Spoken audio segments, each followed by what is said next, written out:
Hello, and welcome back to another Chris McPherson Show Daily Dose, a special episode ahead of the first Ashes Test, and I'm pleased to announce we've got a couple of expert guests, I'll call them, on cricket, certainly much more expert than myself joining us. We'll start with Paul Dennett from Dennett on Cricket. Paul, good to have you back on the show. Hey, Chris. Hey, Brody. Great to be here. And as Paul mentioned, Brody Burrows from the Third Man Up podcast. Bro, it's good to have you on as well, mate. Thanks, mate. Been a while. Great to be back.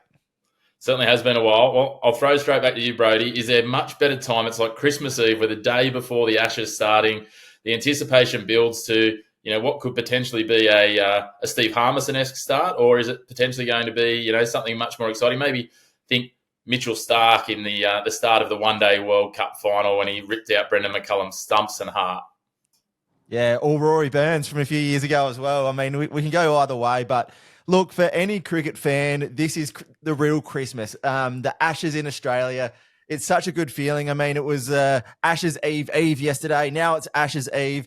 And it's just this feeling. And I think it's, in a way, we've seen this Australian side. It's been, a lot of people are saying long in the tooth. I say experience in Ashes. It's been proven time and again to usually trump youth.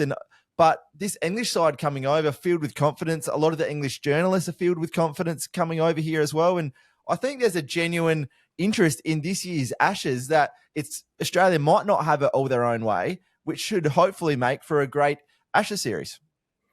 Yeah, on that, Paul, obviously there's a lot of English hype around this. They're getting very brash and blustery, I think is fair to say, especially with knowing that, two of our first choice quicks, and we'll get into, the likely 11, are out of action, with obviously Pat Cummins and Josh Hazlewood not playing in this first test.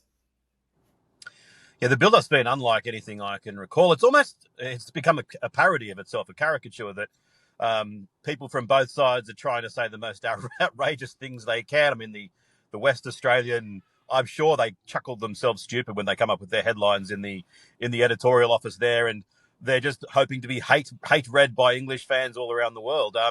So, I mean, I love the build-up because I want cricket to do well, but it does get a little bit silly. So I'm looking forward to the cricket for its own sake, but also looking forward to it starting tomorrow, just so that we can actually have some real cricket to talk about. And, yeah, I mean, Cummins' absence has been known for a while, and Boland is such a fantastic replacement.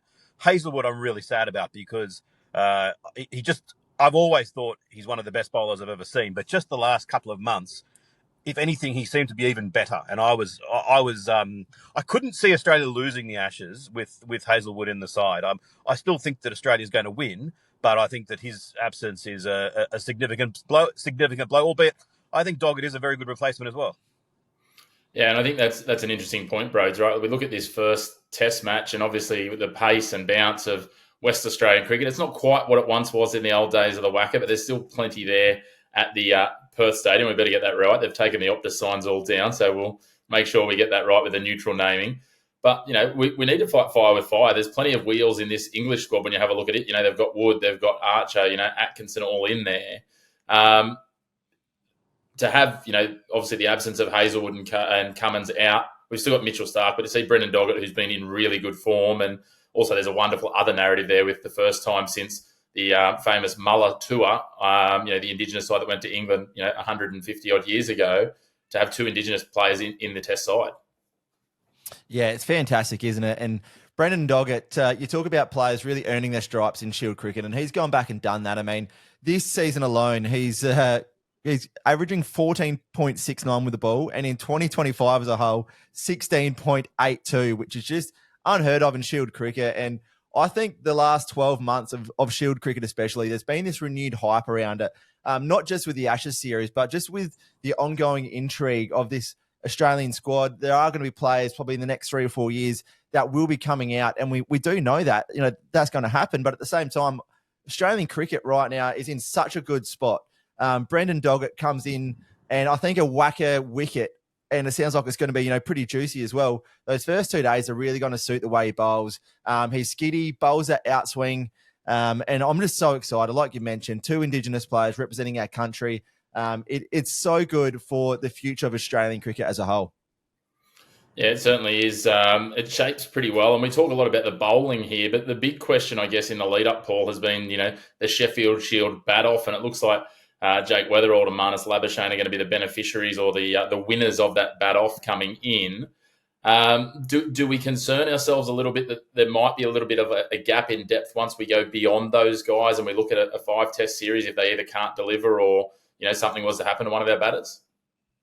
I think there's no doubt our bowling is stronger than our batting, but I think our batting's sort of woes have been slightly overstated or amplified by the fact that in recent Test matches, Australia's played on some very difficult pitches. And so you look at some of the averages, and I think Bo Webster, for example, who I think is going to be tremendously unlucky to miss out, he's only averaging sort of in the 30s, but I did some numbers for all the Test matches that he's played in. I think he was about 4th or 5th best Australian batter. And Cameron Green, the same, that in the West Indies, if you didn't watch that West Indies tour and you just looked at Green's numbers in isolation, you'd say that he didn't have a very good tour. Yet, although he started poorly, by the end, on pitches where a good 40 was a very good score, he actually played rather well. So I think Australia's batting is not as bad as people. Well, we've lost Paul there for a little bit, Brody. I'm sure he'll be right back with us, the joys of technology. But the point that he's trying to make, the numbers that Bo Webster has, he's got to be considered unlucky to be missing this Test side. Yeah, well, you look at his stats, and he's averaging 35 with the bat, 23 with the ball.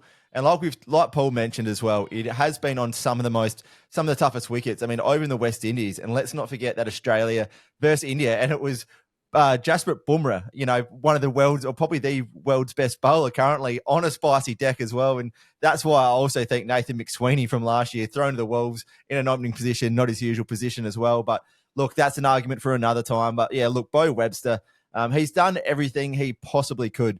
But at the same time, we've also seen Cameron Green come back to Sheffield Shield and bowl on a spicy whacker wicket, getting to 140 k's an hour, which we really need Cameron Green to hit, to reach those speeds if he is going to be in there over Bo Webster. And look, he looked dangerous. Matty Renshaw, he struck him on the hand, who had a great Sheffield Shield game himself. And it is great seeing Cameron Green back. And I know there's a lot of, especially down in Tasmania, disagreement over this decision currently. But yeah, look, Cameron Green comes in for Bo Webster and can consider himself unlucky, but I do think he will still play a role in this series at some point. Yeah, we'll keep an eye peeled for Webster now that we know how this Test side will be made up for him to come back in.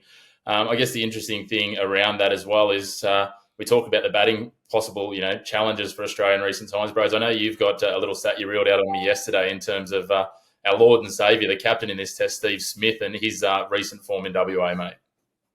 Yeah, absolutely unbelievable, this one here. And I suppose you're not really surprised anytime you see an absurd Steve Smith stat, but yeah, he averages 87.3 across his past 9 first-class innings in WA, including 2 double tons as well. And Steve Smith, he does really enjoy those bouncy wickets. They do try and take his body, which Steve Smith will just play it off his hip all day for fun and just get those singles. It doesn't bother him. He loves being out in the middle. He's not a batter you can sit there and try and bore out of a game because he's very similar to Marnus. He enjoys that challenge. He enjoys being out in the middle. And look, I think he'll really kickstart the Ashes series for Australia.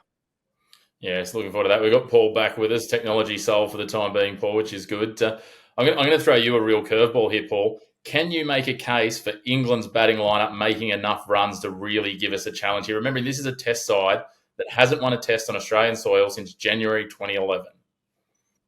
Yeah, I can make that case. I'm not saying that it will happen, but I can see a pathway towards it happening. Number one, I think that the pitches are going to be interesting. I did some numbers the other day. The last 2 seasons have had the lowest average runs per wicket in Test cricket in Australia since the turn of the century. And the third lowest was 2 seasons before that. So 3 of the last 4 seasons have been the 3 lowest. Everyone is assuming that that's going to be the case this summer, and it might well be. And I always make the point that Australia's ground staff, unlike other countries, are free to make pitches as they decide best, not to just tailor them for the home team. That being said, if I was Cricket Australia, I would be saying to them, guys, any chance we can get some matches that last a little bit longer than 2.5 days? We've got broadcasting deals to come up soon. We want to be able to get a bit of cash.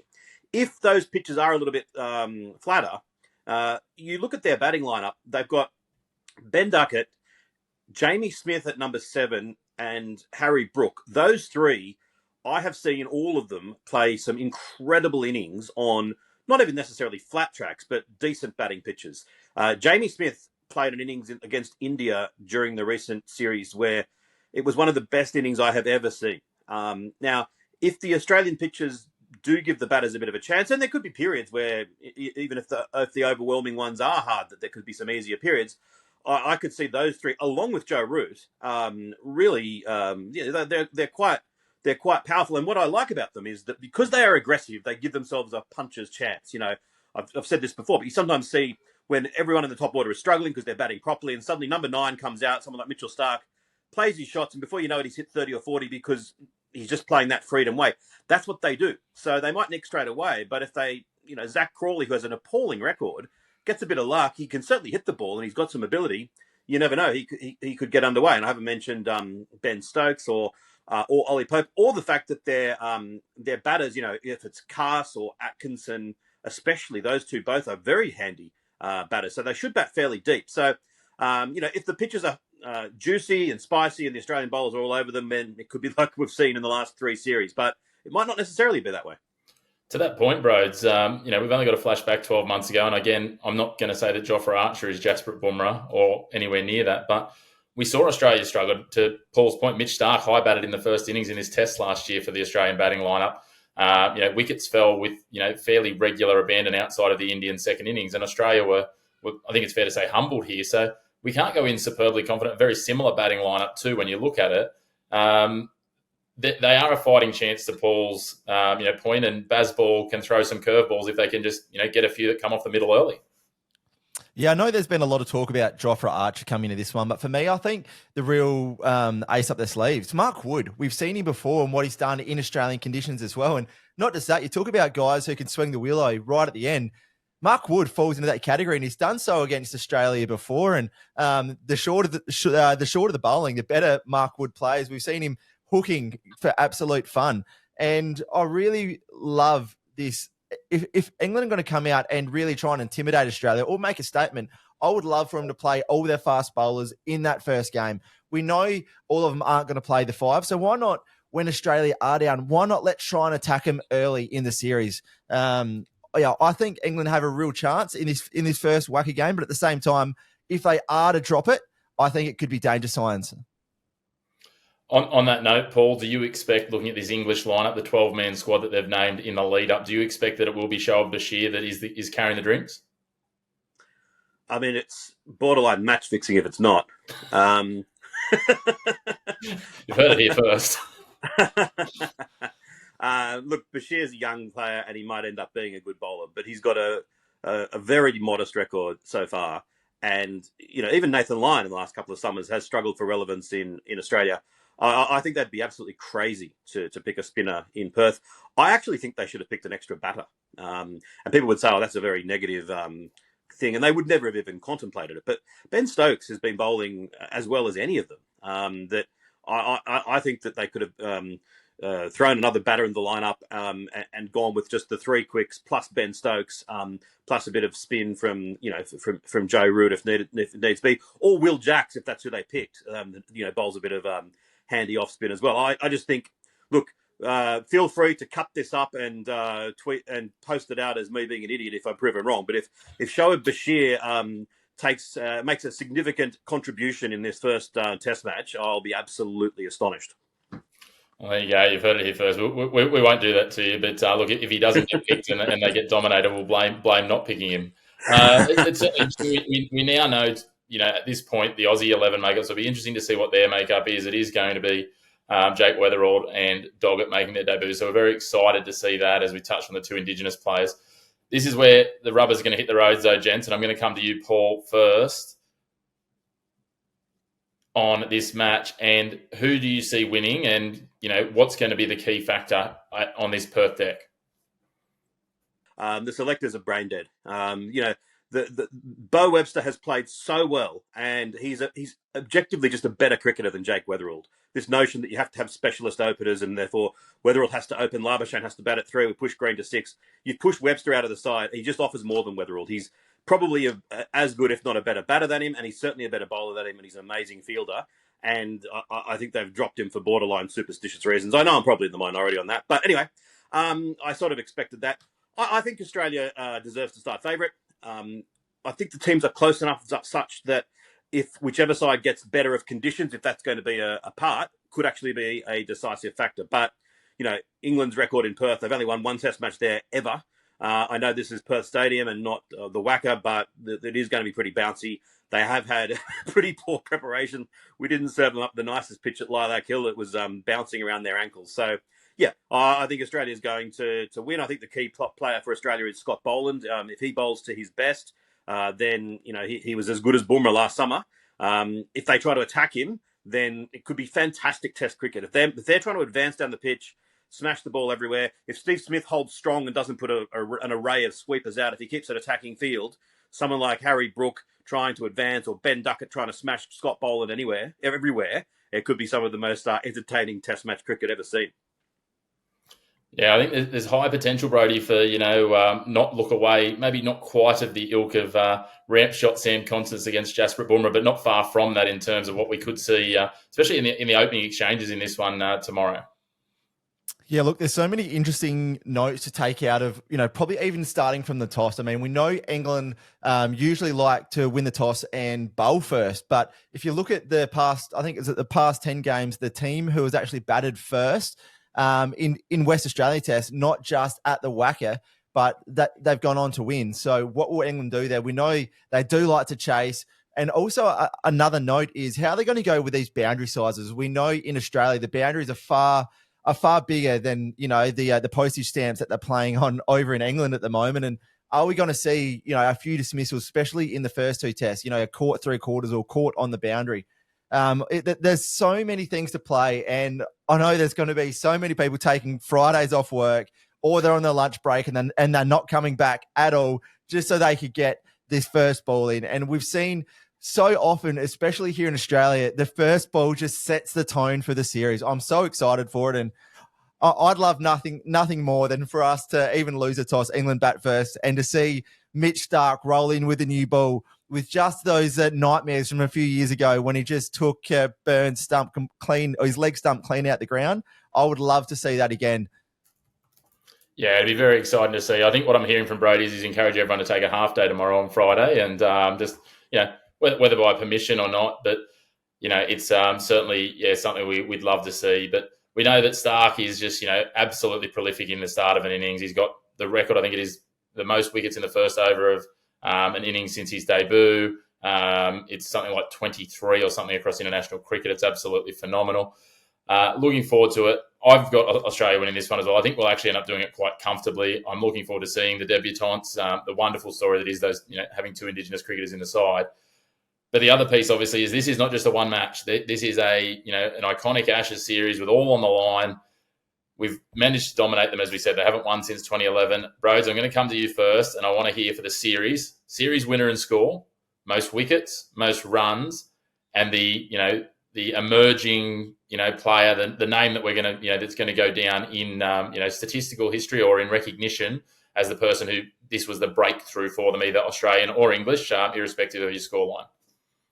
Yeah, I think it'll be 4-0 Australia for me. And look, I think we're going to get at least one washout. I mean, I really don't like the fact that Brisbane had the day-night test. I mean, this time of year, 5 o'clock rolls in and then a storm hits Brisbane. We see it in the BBL all the time. Most runs for the series, I want to go with Marnus Labuschagne. I mean, his Shield form stacks up, and one thing, he's back to his favoured number 3, and I just love the 3 Marnus, the 4 Smith, and then the 5 Travis Head. If Travis Head can come in and the ball's 60 overs old, he could score 100 before the new ball is even due. We've seen that happen before.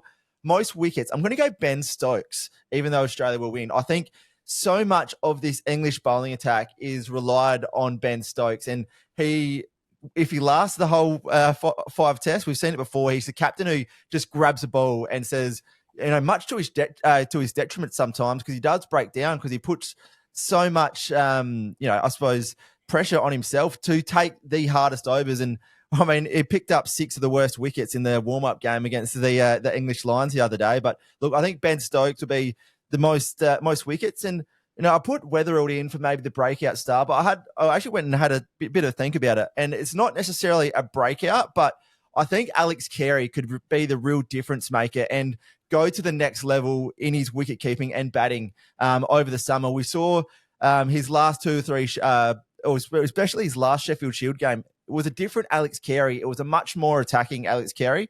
And I'm actually going to predict he will have the best batting strike rate out of any batter across both sides at the end of the series. I like that. I'll throw mine down before I come to you, Paul, and I'm going to tweak it a bit from what we commented the other day, Brody, just in the interest of going to the Sydney Test and having a little bit on the line. So I'm going to go 3-1 Australia to seal it in Sydney. Again, I think there'll be a bit of a washout. I think Brisbane is a prime candidate for that. Leading run scorer, I can't go past the man who will captain us in the first test in Steve Smith. You talked about that form. Let's see another double ton to open things up here in Perth and really just turn the screws on the English and put them under pressure. Most wickets, look, there's a few people here. I like your argument. I think the biggest thing for Ben Stokes is, as you say, does he bowl himself to death in the first couple of test matches if it gets into a bit of a war of attrition in places like Adelaide? He could be, bowling, 50 or 60 overs easily in that test match and maybe doesn't come back from that. He's not the spring chicken he once was, plus he'll be expected to bat plenty. So I'm going to go Nathan Lyon. Again, Gary has stood up at numerous times. He'll chip in with a couple of wickets here and there at a couple of venues and then take a couple of bags, I think, including maybe being a really key part of that Sydney win.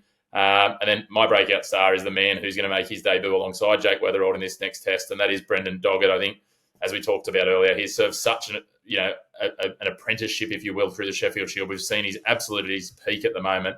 Quite often you see some of these players where they have a really good couple of seasons and they settle into a bit of a rhythm where they're not quite peaking at the moment. They're maybe on the other side of that. Then they get the call up because it's, 3.5, 4 years of consistency. Those 11 wickets he got the other day, he is absolutely prime for this, and I just cannot wait to see it. And he knows it's, he could absolutely bowl his heart out here and not be in the next test if Hazelwood and Cummins or either of them are fit. So he knows he needs to absolutely shine and almost make himself undroppable. But ask Scott Boland. There's no sorts of numbers that do that, unfortunately. So that's my take on it. Paul, what have you got? Well, I've got no confidence. While you guys are talking, I changed my series prediction, I think, 3 times. I think I've gone through almost every possible permutation. On a similar show the other day, I predicted Australia 4-1. Today, I'm going 2-all. So, wow, 2-all. I find these things really hard, but I'll say top run scorer. I think Joe Root. I think that he's in the best form of his career. Best top wicket taker, I'll go Scott Boland. Breakout star, maybe Jamie Smith from England. I think the wicket keeper. I think he is a potential superstar. Well, there we go. We look forward to seeing whose predictions are right and wrong. And as Paul rightly predicted before, they'll be clipped up, don't worry. Our man behind the scenes, Harry, will get those clipped up and put them up, and we'll look back on those. I've got one last question for you, Paul. You talk about Joe Root. He currently sits 2,180 for round numbers runs behind Sachin Tendulkar. He's only 34 years of age. If he has a big series here, that could potentially get him down to around 1,500 to 1,600 quite easily behind, if not less. Does Joe Root pass Sachin Tendulkar before the end of his career? I think it's more likely that he will than he won't. Probably not by much, 60-40, because you only need an injury or a loss of form or whatever else. It's a lot of runs as you get older. I've always been cheering him on to do so because I thought maybe when he does so, Indians will suddenly realise, we've based the nonsensical notion that Tendulkar's the best batter of all time on the fact that he scored the most runs.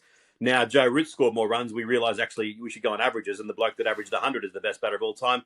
Until I've realised that the English are going to start calling Joe Root the best batter of all time in the same way that they called Jeremy Anderson the best bowler of all time when he wouldn't be in the top 20. So I do like Root, though. So I prefer him not to get too many in this series, my prediction notwithstanding. But I think he's probably more likely to break Tendulkar than not. Yeah, it's certainly going to be interesting. I think the numbers at the moment, he's about 40 innings behind Sachin Tendulkar, which, over the next 2 and a bit years, which you get him to 36, 37, which tends to be sort of that real median age that a lot of batsmen, as we've seen for Paul Usman, he's exceeded that, and people have been knocking on his door for quite some time. So we'll wait and see. One thing is for sure, as Brody, I think, summed it up before, it's like Christmas, but better. The Ashes is on our doorstep. We can't wait. Tomorrow, I think it's 1:20 p.m. Australian Eastern Daylight Time. It gets all underway from Perth Stadium. As always, Paul Dennett from Dennett on Cricket, thank you very much. If people want to check out your show, we'll be tagged in the notes below and will also be one of our collaborators on this one, so they should definitely check out your channel. Thank you as always. Just one thing on that, sorry. Tag my Substack, pauldennett.substack.com is kind of what I'm going to be more active on. The podcast is on a bit of a break. And if you're interested, I've got an edition coming out today. 2 different agencies have both rated Shane Warne the best Ashes player of all time. and it's the stupidest thing I've ever read, and I have gone off my long run. I love Warney, but in defense of Bradman, it's Warne versus Bradman. So pauldennett.substack.com if you want to see me get a bit off the rail, bit unhinged in the next couple of days. Well, we will definitely link that down below as well. And if people love a bit of whiteboard action, check out Paul's TikTok as well. What's your TikTok handle, Paul? Just Paul.Dennett. There we go. So check that out. And of course, Brody Burrows, the Third Man Up podcast, mate. It's more AFL heavy, but you get into a bit of stuff as well at different points. And it'll be back for the AFL season. I'm sure the draft as well. Lots happening. So thank you for coming on as always. Not anytime, mate. There'll just be a lot of cricket memes over the summer. Not much talking about cricket going on, I'd imagine. Yeah, you're a busy man with the cricket season. We understand. So thank you to both Brody and Paul. A big thank you to you all for tuning in. As always, if you haven't already, hit subscribe down below. Follow the guys' channels as well. And get involved in the comments. Let us know how far off we are. If you're an English fan and you think we're absolutely wrong, well, you're probably wrong. But let us know anyway. And we'd love to have you on board. So subscribe. And we look forward to catching up with you again soon on the Chris McPherson Show's Daily Dose. A big thank you for you to tuning in to our home of black and white sport. No grey opinions here.